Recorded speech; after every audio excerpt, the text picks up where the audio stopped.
Yes, sir. Welcome back to another Trap or Die film session.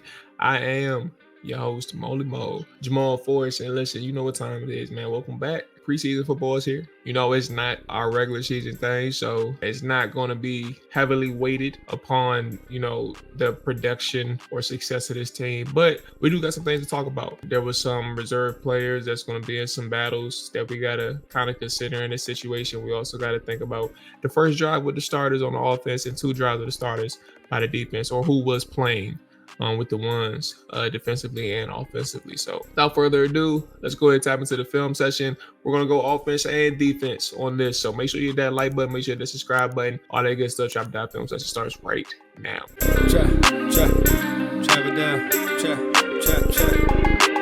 All right, so let's go ahead and start with the first drive in Jayden Daniels. Let me back this up just a little bit. First drive, obviously, is the empty set. We're going to talk about the big play, right? There's so many different things that's going on here that I think is important. Obviously, let's start kind of with the quarterback. Let's go to the receivers that I'm going to pinpoint, right?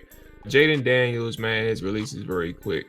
You don't have to worry about a slow, elongated release where, like, it's wide. It takes too long to get the football in the air.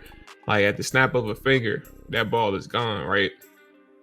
Really good rep from Jayden Daniels, but that's also how he throws the football for the most part. So you don't have to really worry about anything in terms of like a slow development in terms of his release, things like that. So that's really good to see. It's also lethal because he can reach all three levels of the field, right? Like, he has the arm strength to do it. So that's really good to see. You could build out offensive linemen at times and things like that with a release that quick, right? You know, some people who give up pressure on the edge or interior that quick or really quickly, they need a quarterback that can bail them out. Jayden Davis can do that with his arm. Austin Ekeler, if you look in the slot, top left, right below Dyami Brown, I thought that this was good to see because, you can present matchup problems with a guy in space like that. Look at his release at the line. That's receiver-esque, right? You give him a two-step move, baiting them outside to get inside leverage, right? Or to win inside, and then you go back out and stack them.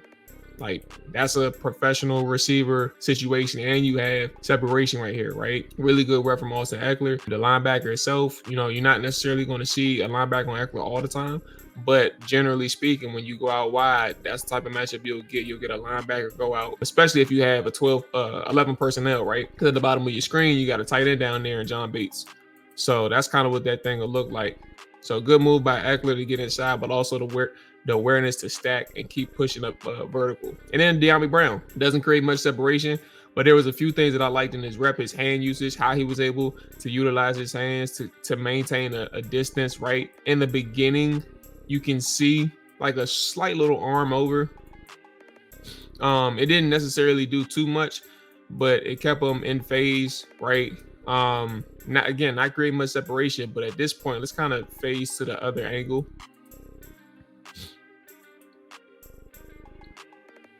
So slightly when the ball is in the air, you can see him hand fighting with the defender, right? But also tracking over the shoulder. That's really good. A really good rep of tracking over the shoulder in contested situation. He's not letting that DB win the hand fight. Like, they're both battling.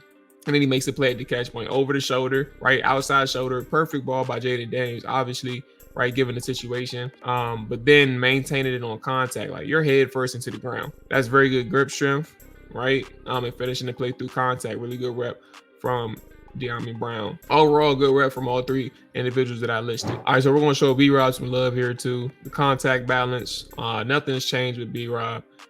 Same thing. Some type of zone run, whether it's mid or inside. I kind of get, I ain't gonna lie, I kind of get confused with them, but some type of zone run, and obviously bounces it inside. I don't understand why or what's going on with the pass offs at the line on this particular rep. I think somebody climbed a little bit too soon and left Chris Paul on the island.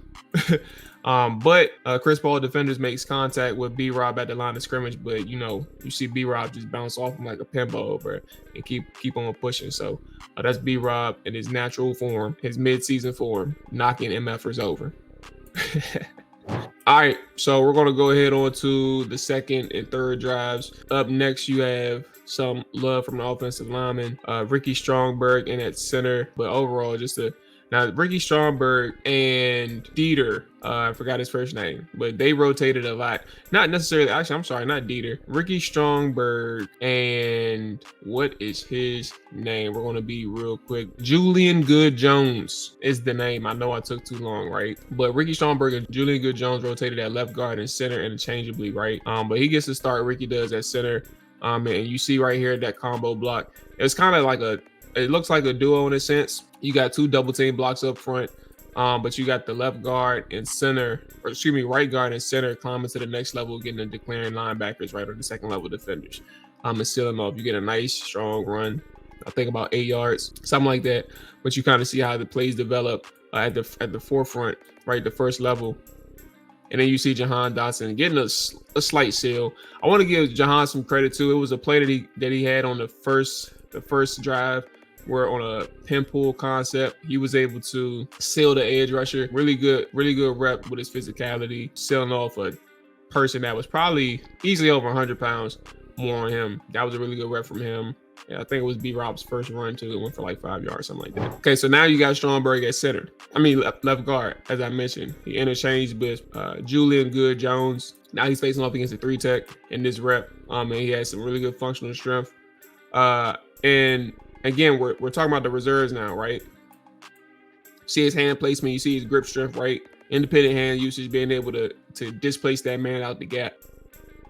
And the ball carrier gets right behind him. I think it's important to note because Stromberg is obviously Rivera left a holdover. And at the same time, we're trying to figure out like who these depth guys are going to be on the offensive line. Obviously, tackle is more important given the thinness at that position. At the same time, this offensive line is a question mark altogether until they're proven, right? You know, you got some starters here, but at the same time, Ricky Stromberg has been a person whose name hasn't been shown up at camp. The coaches haven't really been super favorable in terms of like what they've seen from him. And I think all of that is something that should be noted when you look at the tape, understanding that Ricky Stromberg ain't really gone nowhere.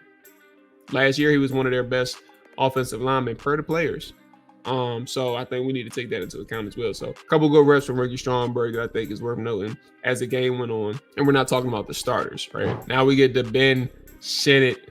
Now wide open, right? But so like all you gotta do is make the catch at that point. You're going up against the zone coverage, cover 3. Nothing special in terms of the route, but once he gets up the seam, he's able to bounce off that first contact, but also the power and the leg drive to keep pushing, right? That's the toughness, the lower body, functional strength, all that stuff. On display, you kind of see, like, bruh, bounced off him and just kept it pushing. That's 27 yards of yak.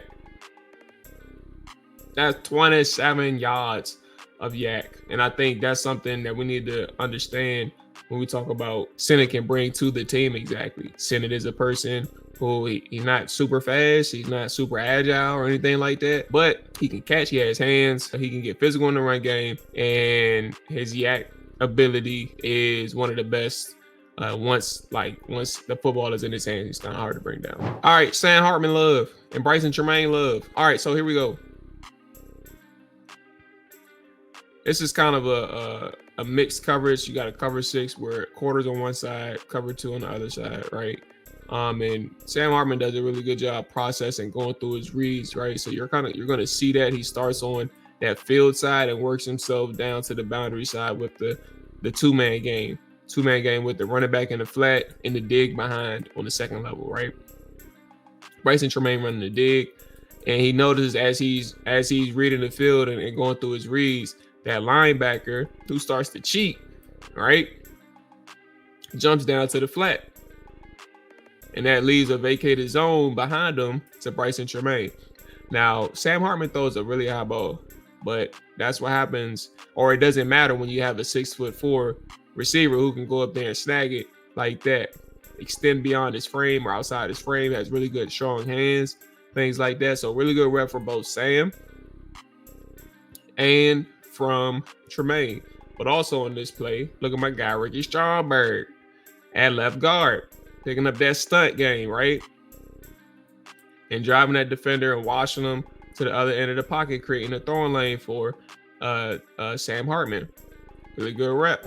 All right, so let's go to the defensive side of the football where Things started off good, and then we ran into a couple of problems. Kind of a mixed bag on that side of the football. It was a mixed bag on offense too, in some areas, but pretty good on the offense side of football for the most part.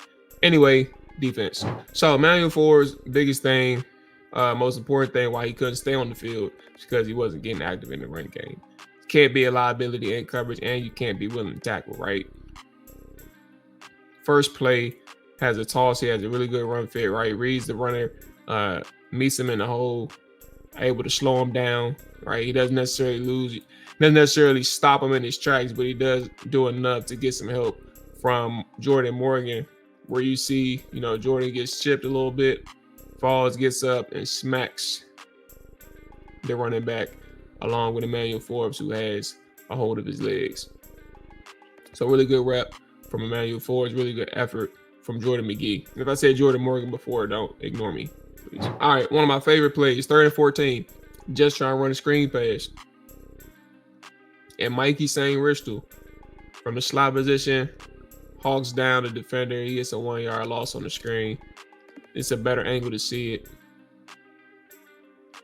You can just see him hawking him down. Him and Frankie Louvu meet at the point of contact. Really good rep from Sainristil. Good play by Louvu, just staying patient, understanding that somebody has to be on the backside. And in 17 had nowhere to go. Honestly, if you think about it, he could have cut up field instead of like turning his back towards that blocking line. He could have cut up field, but he had nowhere to go once he made that decision that he did. All right, let's get some Jamin Davis love. Now, he wasn't really good in pass rushing situations. So, and even he had like 1 or 2 mishaps in the run game. But, you can kind of see what he brings in terms of a highlight of his upside at edge defender, right?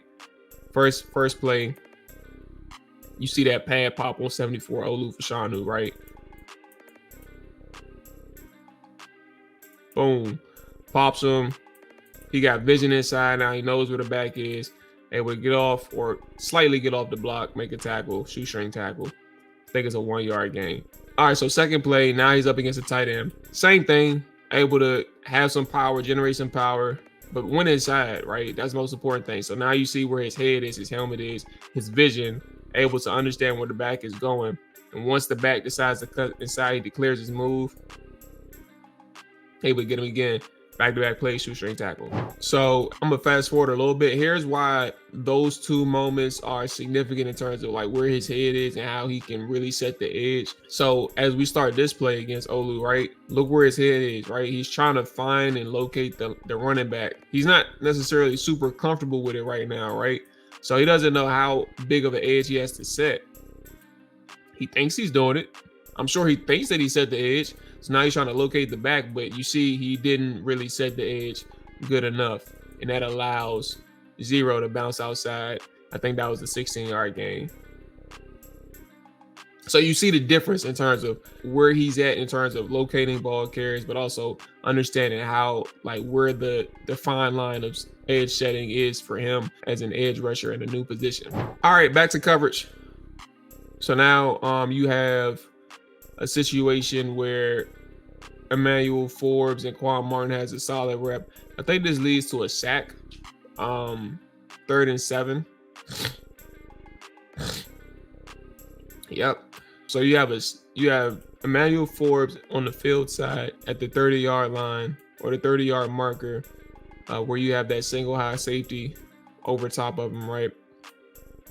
So really good rep from Emmanuel Forbes, understanding he has help inside, right? So he's just standing in that trail position, staying tight to him in his hip, knowing that he has safety help over the top, right? And you see that movement.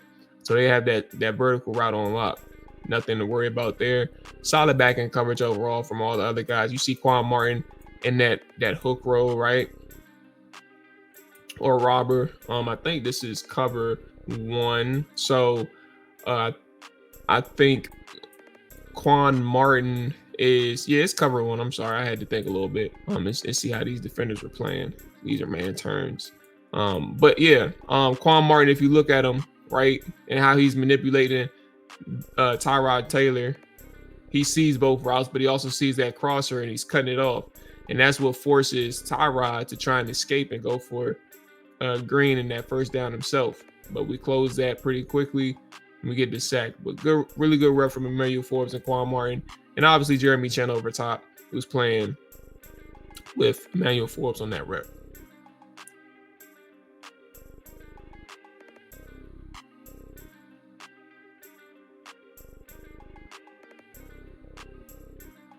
And last to note, and why I showed that, Jamin Davis, rush plan, non-existent.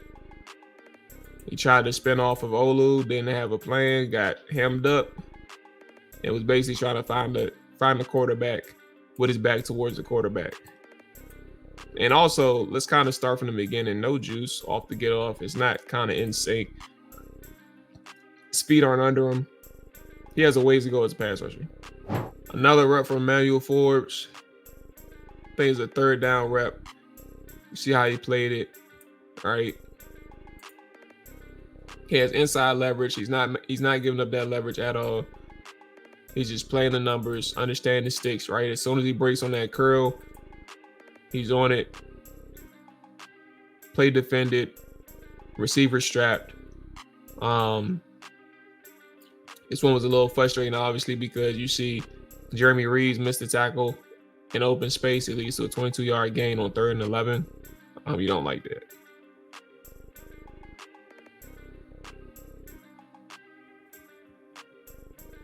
All right, so this is the touchdown that Emmanuel Forbes gives up. I wanted to showcase how he played in some coverages and also how he played in the run. I'm not the one that's going to excuse Emmanuel Forbes. I just wanted to show how mixy of a day he had before we got to the touchdown that he gave up, and why ultimately he's an inconsistent player, because you can't give up the big plays as often as he did in his rookie season, and also as it continued in the preseason game, right? So let's acknowledge that. But then let's talk about what exactly happened in my eyes. I think he played the first part well, right? Like, look, at this point, it's strapped. Just keep the play alive. Do not quit on the play. And now he has a lapse once he looks back at the quarterback. So we're going to slow it down a little bit and just show eyes on the receiver right now, right? Eyes never leave the receiver up until here. The minute he looks back at the quarterback, realizes the ball is in the air, now he loses track of everything. And something as simple as that is causing him to not necessarily be in position to make a play. And that ultimately gets the receiver to position, because he never quits on the play. He never slows down. He's looking for the ball. The ball's in the air already. Emmanuel Forbes thinks that the play is over for a split second, and now he starts panicking. You see the hands wailing. So when you're in position, that's one thing, but you can't quit on the play. That's some mental processing and mental toughness aspect that he really has to improve on. In the sense of and why I say like a general term like that, I think the coach is going to have to emphasize that the play is not over. And just because you may have understood the route that he was going to run doesn't mean that he's going to start running his route or that he's going to quit on the play. But coach is going to know a little bit more than me. They're going to talk about it more in detail, but that's kind of what I can imagine it'll look like. All right, so last thing, I want to show some love to the cornerback, Chigozie Anusiem, the rookie out of Colorado State, 6'1", 200. He's playing on the boundary right now at the bottom of your screen. Now, I had to talk to somebody about this, Eric Crocker, former DB, because I'm not super familiar with like how these DBs study, but it was good to kind of just get an understanding from him of like what he would think in this situation, because this was a little awkward. I think it worked out. It was a really good rep. He won, right? But he starts out outside leverage. But this is really good patience and understanding of the situation from Anusiem as a rookie, right? So he starts outside. The receiver gets inside, right? And if you're trying to maintain outside leverage in this cover one, knowing that it's man, right? If your responsibility was outside leverage, not giving up anything outside, he switches to inside once he gets into trail, right? So you kind of see that moment. He's outside, but now he goes inside and he just cuts the route underneath, right? So it works out for him. And there is nothing wrong with that at all. But at the same time, I'm like, why would he switch from outside to inside like that? Did he guess on the route? And just from understanding, talking to Eric Crocker, odds are he understood the routes that was available to the receiver, or that it was film study, one or the other, or a combination of both. But just understanding the situation, he took that chance. He undercut the receiver's route, and he strapped it. So just really good processing and patience from Anusiem in this situation. A 3rd and 6. It's an incomplete pass, or it was a complete pass, but it went nowhere. Ultimately, the Commanders get off the football field, and things work out in their work. But good rep from Anusiem, from understanding the situation, understanding the routes available to the receiver, and acting accordingly. So that's gonna wrap it up on this film session. Hope you all stuck it through. I did offense and defense on this one. I just kind of wanted to power through all of the reps. Hopefully you all enjoyed. Hopefully you all stuck through some of your favorite parts. I'm going to section them off, and yeah, we appreciate you watching. Overall, some of my thoughts, I liked how Cliff throughout the game was able to work his receivers and whoever he wanted to touch the ball to get some reps. He designed plays for some guys. Kaz Allen is a name that I want to mention. Olama Zacchaeus is a name that I want to mention, and like there's some things that he worked in there. Cole Turner got a couple reps from a run game and pass game standpoint that was really good. So there were several ways that he worked players in. Obviously, Austin Ekeler got some designs to him, and obviously B-Rob as well. Like there were some plays that he worked in for everybody, and got looks for everybody. So that was really good for Cliff, just to see how he can evaluate some of these guys in those situations that he designed. Defensively, I thought the energy was there, high effort. There was fast and athletes flying to the football on every play. Some missed tackles. That was actually very frustrating. I think Anthony Pittman had a terrible day, the linebacker number 57. And I think he really needs to bounce back against the Miami Dolphins. Didn't really look quick to me, showed really below average lateral quickness and change of direction. That hurt him in space, but also, like, I don't know what was going on if he was hurt, but missed tackles at the point of contact where there is no receiver or defender, running back moving, and he still misses the tackle. He misses the tackle in open space. He overshot his gaps. It was rough. Some of those big runs was as a result of Pittman, but there was some good. Obviously, Ricky Stromberg on the offense side, individual players I want to highlight. I think for all of his worth, Chris Paul and Mason Brooks playing on the edge at tackle. They did what they could at those positions. It works out for them. So really good rush from those guys. Alan Dotson had a mixy day. He was good in the run game for the most part. He failed on one of his reps where he got a fade route. Now, I think the ball was overthrown from the quarterback, but you got to keep your feet. There's no excuse in that instance to not keep your feet, maintain your balance in that situation when the ball is coming to you. So mixy day, like I said. But yeah, that's gonna wrap it up for me. I hope you all enjoyed everything. Make sure you hit that like button, make sure you hit the subscribe button, and until next time, man, peace.